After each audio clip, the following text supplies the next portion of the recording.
I appreciate that this agenda. I'm sorry, can you say your name and spell it? Reverend Theresa Dear, D-E-A-R. I appreciate that this gathering, this agenda, is one of a testimony. But the way that I see our time together here is that it's really a post-mortem to assess the environmental ills and contaminants that ultimately contribute to the death of many in this country. We are here to really examine what we've done wrong to kill so many in this country. You may not see it that way, but I do. In the CDC's fourth report of national exposure, it reveals data of the United States population's exposure to 212 chemicals. 75 of these 212 chemicals were identified in the first report, and the first report was delivered in 2001.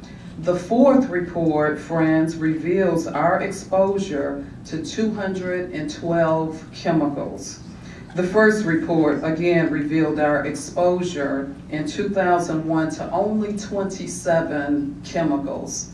Again, in 2001, there were 27 chemicals. Here in 2012, the CDC reports that there are 212 chemicals that we are exposed to. Now, if you look at the African American community in particular, where our food staple, where in the African American urban community in particular, where there are food deserts and the primary food staple is processed and manufactured food, that number of 212 is almost doubled, if not tripled.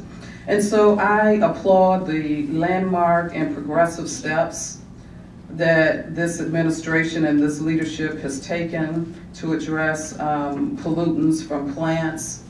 I applaud the action that has been taken in terms of developing the interagency environmental justice initiatives.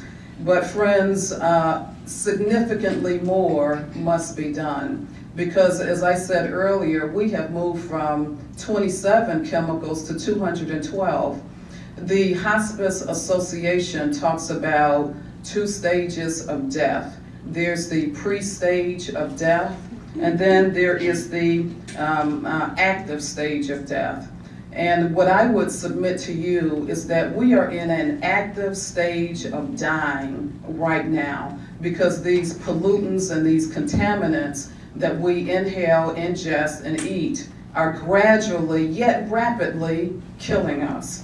And so I dare not leave this table without what I am most passionate about, and that is accountability. Because I have read all the documents from Secretary Catherine Sebelius, the executive order from President Clinton, etc.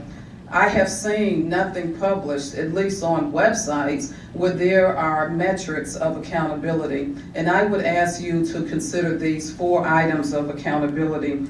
First, that we broaden and publicize compliance standards. Secondly, that we would hold companies accountable for non-compliance, that we would mandate compliance dates, not target dates, but actual and specific and publicized dates. And finally, we would assign fines and penalties to companies for non-compliance. Because leaders of the EPA, if we do not do this in this post-mortem session, we are going to find ourselves in a few years where this number from 212 has now increased to over 1,000. I would submit to you that if we don't take actions of accountability, we are going to be the authors of more death certificates than birth certificates. We are going to be designing more and delivering more eulogies than commencement speeches. And we are going to be giving more time to autopsies rather than births. Thank you.